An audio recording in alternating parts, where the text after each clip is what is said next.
Hello दोस्तों, आप सभी का स्वागत है हमारे यूट्यूब चैनल एस कोचिंग पे।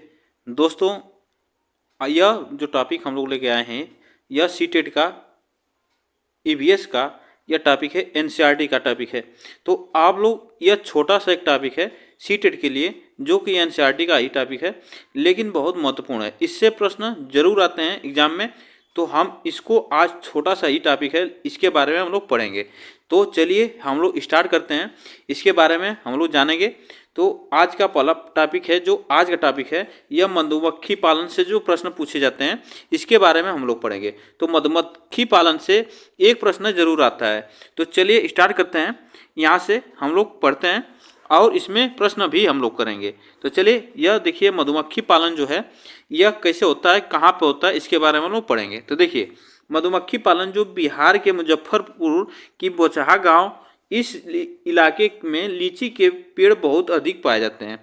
तो बिहार के मुजफ्फरपुर की जो बोचहा गांव है, यह यहाँ पे क्या है, लीची के पेड़ बहुत पाए जाते हैं।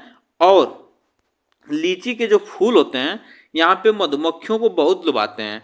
इसलिए क्षेत्र के लोग मधुमक्खी पालन, शहद बनाने का काम करते हैं। तो क्या करते हैं, लीची के जो फूल होते हैं वह उससे मधुमक्खियों को बहुत लुभाते हैं, वह बहुत पसंद करती हैं मधुमक्खियाँ, जो कि वहाँ के लोग क्या करते हैं, इसी कारण मधुमक्खी पालन करते हैं। और लीची के फूल जो है वह फरवरी माह में आते हैं। तो इसको आप लोग याद रखिएगा कि आपसे क्वेश्चन पूछ सकता है कि लीची के फूल कब आते हैं। तो आप लोग इसको याद रखिएगा, फरवरी माह में आते हैं, ठीक ना। तो चलिए इसके बारे में थोड़ा सा हम लोग जानें और इसके बारे में जानते हैं। तो देखिए, अक्टूबर से दिसंबर तक मधुमक्खी के अंडे देने का समय होता है। तो आप लोग इसको भी याद रखिएगा, अक्टूबर से लेकर दिसंबर तक जो मधुमक्खी होती हैं वह उस समय अंडे देती हैं और यही मधुमक्खी पालन का सही समय होता है। तो इसको भी आप लोग याद रखिएगा, यही सबसे अच्छा समय होता है मधुमक्खी पालन का। और मधुमक्खी पालन को हम क्या कहते हैं, एपी कल्चर कहते हैं। इसको भी आप लोग याद रखिएगा, मधुमक्खी पालन को एपी कल्चर कहा जाता है। आप लोग देख पा रहे होंगे चित्र में कि मधुमक्खी पालन यहाँ पे किया गया है, इसको शहद इससे निकाला जा रहा है, ठीक ना। तो देखिए, मधुमक्खी पालन का व्यवसाय ऐसे किया जाता है। और मधुमक्खी के हर छत्ते में एक रानी होती है और जो अंडे देती है छत्ते में कुछ नर मक्खियाँ भी होती हैं। तो आप लोग इसको याद रखें, मधुमक्खी जो छत्ते होते हैं उसमें एक रानी होती है जो कि अंडे देती है और उसमें नर मक्खियाँ भी होती हैं। इसको भी आप लोग याद रखिएगा, ठीक। चलिए आगे चलते हैं। छत्ते में बहुत सारे काम करने वाली मधुमक्खियाँ भी होती हैं। तो देखिए यहाँ पे क्या होती हैं, छत्ते में जो होती है तो उसमें बहुत सी काम करने वाली मधुमक्खियाँ होती हैं और यह दिन भर काम करती हैं और शहद के लिए फूलों का रस ढूंढती हैं। आप लोग इसको भी याद रखिएगा, शहद के लिए फूलों का रस ढूंढती हैं। और जब किसी मधुमक्खी को रस मिल जाता है तो वह नाच करती हैं। तो आप लोग इसको भी याद रखिएगा, जब किसी भी मधुमक्खी को रस मिल जाता है तो वह एक प्रकार का नाच करती हैं, जिससे वह अपने उससे क्या होती है, मधुमक्खियाँ समझ पाते हैं कि वहाँ पे फूल का रस मिल गया है। उससे दूसरी मधुमक्खियों को पता चल पाता है कि रस कहाँ पर है। तो यह इसलिए वह नाच करते हैं कि उससे जो दूसरी मधुमक्खियाँ होती हैं उससे पता चल जाए कि कहाँ पे वह रस है, ठीक।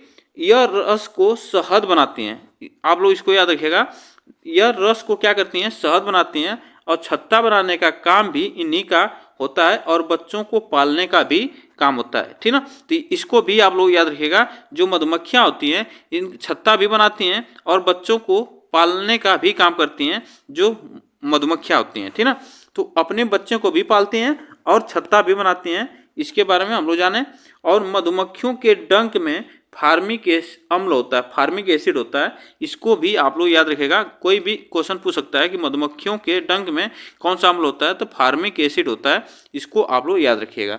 चलिए आगे चलते हैं। तो देखिए, इसमें हम लोग प्रश्न कुछ करेंगे। तो देखिए, मधुमक्खी जो पालन का यह प्रश्न है, इससे भी ऐसे ही प्रश्न पूछे जाते हैं। मधुमक्खियाँ लीची के फूलों की ओर आकर्षित होती हैं। यह बिल्कुल सही है, जो मधुमक्खियाँ होती हैं यह लीची के फूलों की ओर आकर्षित होती हैं। मधुमक्खियाँ जनवरी से मार्च तक अंडे देती हैं। यह गलत बात है, यह जनवरी से मार्च तक अंडे नहीं देती है, फरवरी माह में अंडे देती हैं।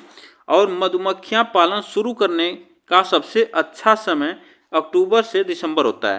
तो यह सही बात है कि मधुमक्खी पालन शुरू करने का सबसे अच्छा समय जो होता है वह होता है अक्टूबर से दिसंबर। इसमें हम लोग का ऑप्शन कौन कौन सही होगा, तो इसमें ए और सी ऑप्शन हमारा इसमें सही है, बी ऑप्शन इसमें हमारा गलत है। तो इसमें हम लोग ढूंढेंगे ए और सी। तो ए और सी किसमें है, तो इसमें हमारा थर्ड ऑप्शन सही होगा, ठीक ना। तो इसमें थर्ड ऑप्शन हमारा सही होगा। चलिए आगे चलते हैं। क्वेश्चन नंबर देखिए सेकंड है, क्वेश्चन नंबर सेकंड है, निम्नलिखित में से कौन सा कथन मधुमक्खियों और छत्तों के विषय में सही नहीं है। कौन सा सही नहीं है इसके बारे में हम लोग जानेंगे। देखिए, नर मधुमक्खियों का छत्तों में के लिए बहुत महत्वपूर्ण है। छत्तों में अधिकांश मधुमक्खियां श्रमिक मधुमक्खियां होती हैं। छत्ते में कुछ ही नर मक्खियां होती हैं। प्रत्येक छत्ते में एक रानी मक्खी होती है। इसमें से आपको बताना है कौन सा सही होगा। तो देखिए, इसमें जो पूछा है, क्या यहाँ पे नहीं पूछा है, इसको भी आप लोग याद रखिएगा। ऐसे प्रश्न पूछे जाते हैं कि नहीं वाला प्रश्न जो होता है बहुत इंपॉर्टेंट होते हैं। तो इसमें जो ऑप्शन हमारा सही होगा, देखिए पहले हम लोग नीचे से फोर्थ ऑप्शन से स्टार्ट करते हैं। तो प्रत्येक छत्ते में जो होती है एक रानी होती है जो कि अंडे देती है। यह बिल्कुल बात सही है, जो कि प्रत्येक छत्ते में एक रानी होती है और अंडे देती है। थर्ड इसमें कह रहा है कि छत्ते में कुछ ही नहीं कुछ ही नर मक्खियाँ होती हैं। तो ये भी बात सही है कि छत्ते में कुछ ही नर मक्खियाँ होती हैं। छत्ते में अधिकांश मधुमक्खियां श्रमिक मधुमक्खियां होती हैं।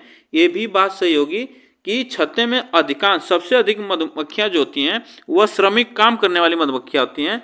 और इसमें हमें पूछा है नहीं, तो इसमें क्या होता है, फर्स्ट जो इसमें ऑप्शन है यही हमारा गलत है।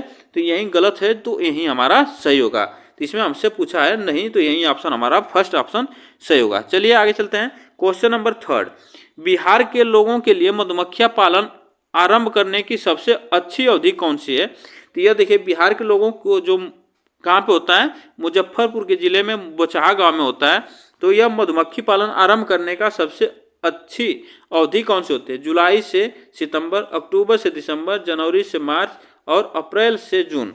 जिसमें आपको बताना है कौन सा सबसे अच्छा समय होता है, यह आपको बताना है। तो आप लोग अभी पढ़े हैं, तो सबसे अच्छा समय कौन होता है मधुमक्खी पालन का, यह अक्टूबर से दिसंबर होता है। तो अक्टूबर से दिसंबर यह मधुमक्खी पालन का सबसे अच्छा समय माना जाता है। ऑप्शन इसमें हमारा सेकंड सही होगा, ठीक। तो दोस्तों यह देखिए, इतने ही प्रश्न इससे हम लोग करेंगे। और यह जो टॉपिक है एक नंबर का टॉपिक है, जो कि एक नंबर इससे पूछे जाते हैं, जो कि छोटा सा टॉपिक है लेकिन एक प्रश्न जरूर इससे आते हैं। तो आप लोग इसको याद रखिएगा।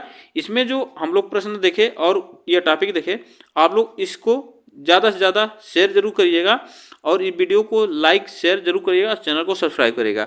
फिर मिलते हैं नेक्स्ट वीडियो के साथ। आज के लिए बस इतना ही। सॉरी, आज वीडियो को ज़्यादा से ज़्यादा जरूर शेयर करिएगा, क्योंकि वीडियो हम डेली अभी प्रोवाइड नहीं कर पा रहे हैं, कुछ काम की वजह से। इसलिए हम इस महीने के बाद वीडियो हम डेली प्रोवाइड करेंगे। आप लोग ज़्यादा से ज़्यादा सपोर्ट करिएगा और वीडियो को ज़्यादा से ज़्यादा शेयर करिएगा। चलिए फिर मिलेंगे